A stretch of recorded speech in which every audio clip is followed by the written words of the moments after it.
Olá, pessoal! Estamos aqui hoje mais uma vez para refletirmos juntos a nossa liturgia do dia, tá certo? E nessa segunda-feira, a liturgia de hoje é um convite para que possamos reconhecer quem é Jesus e o que ele pode fazer em nossas vidas, trazendo direção e sentido para a nossa existência. Então, nessa esperança, celebremos a liturgia com alegria. Então, a primeira leitura está em Hebreus, capítulo 11, versículo 32 a 40.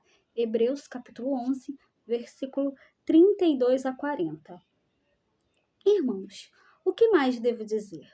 Não teria tempo de falar mais sobre Gedeão, Baraque, Sansão, Jefté, Davi, Samuel e os profetas. Estes, pela fé, conquistaram reinos, praticaram a justiça, foram contemplados com promessas, amordaçaram a boca dos leões, extinguiram o poder do fogo, escaparam do fio da espada, receberam saúde na doença, recobraram saúde na doença, mostraram-se valentes na guerra, repeliram os exércitos estrangeiros.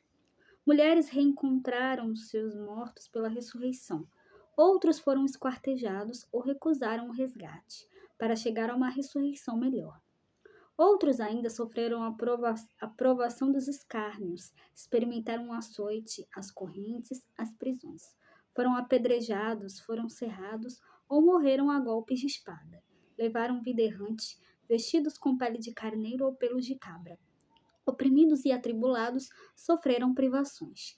Eles, de quem o mundo não era digno, erravam pelos desertos e pelas montanhas, pelas grutas e cavernas da terra. E, no entanto, todos eles, se bem que pela fé tenham recebido um bom testemunho, apesar disso não obtiveram a realização da promessa, pois Deus estava prevendo para nós algo melhor. Por isso não convinha que eles chegassem à plena realização sem nós. Então, a primeira leitura da carta aos Hebreus fala para a gente: estes, pela fé, conquistaram reinos. Deus estava prevendo para nós algo melhor. Então, Deus sempre está conosco. Ele sempre quer o melhor para nós.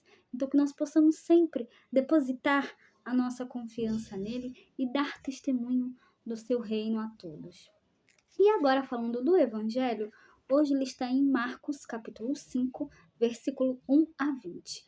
Marcos, capítulo 5, versículo 1 a 20. Naquele tempo, Jesus e seus discípulos chegaram à outra margem do mar, na região dos Gerasenos. Logo que saiu da barca, um homem possuído por um espírito impuro, saindo de um cemitério, foi ao seu encontro. Esse homem morava no meio dos túmulos e ninguém conseguia amarrá-lo, nem mesmo com correntes. Muitas vezes tinha sido amarrado com algemas, mas ele e correntes, mas ele arrebentava as correntes e quebrava as algemas, e ninguém era capaz de dominá-lo. Dia e noite ele vagava entre os túmulos e pelos montes, gritando e ferindo-se com pedras. Vendo Jesus de longe, o endemoniado correu, caiu de joelhos diante dele e gritou bem alto: Que tens a ver comigo, Jesus, Filho do Deus Altíssimo? Eu te conjuro por Deus, não me atormentes. Com efeito, Jesus lhe dizia: Espírito impuro, sai desse homem. Então Jesus perguntou: Qual é o teu nome? O homem respondeu: Meu nome é Legião, porque somos muitos. E pedia com insistência para que Jesus não o expulsasse da região. Havia aí perto uma grande manada de porcos, pastando na montanha. O espírito impuro suplicou então: Manda-nos para os porcos, para que entremos neles. Jesus permitiu. Os espíritos impuros saíram do homem e entraram nos porcos. E toda a manada, mais ou menos uns 2.000 porcos, atirou-se monte abaixo para dentro do mar, onde se afogou. Os homens que guardavam os porcos saíram correndo e espalharam a notícia na cidade e nos campos. E as pessoas foram ver o que havia acontecido. Elas foram até Jesus e viram um endemoniado sentado, vestido e no seu perfeito juízo, aquele mesmo que antes estava possuído pela legião, e ficaram com medo. Os que tinham presenciado o fato explicaram-lhes o que havia acontecido com o endemoniado e com os porcos. Então começaram a pedir que Jesus fosse embora da região deles.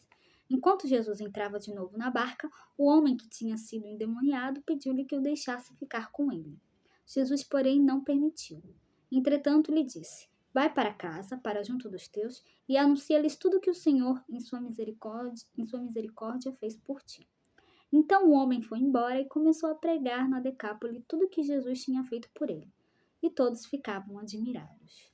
Então, ao longo do tempo comum, a liturgia vai nos oferecendo elementos que nos ajudam a responder paulatinamente sobre quem é Jesus.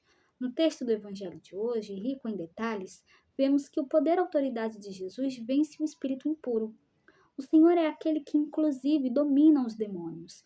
De um lado está a força irrefreável do homem possuído, nem mesmo correntes conseguem controlá-lo.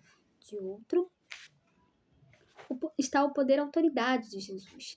A cena chega ao seu ápice quando o texto nos diz que, ao ver Jesus, um endemoniado correu, colocou-se de joelhos e gritou: "O que tens a ver comigo, Jesus, filho do Deus Altíssimo?"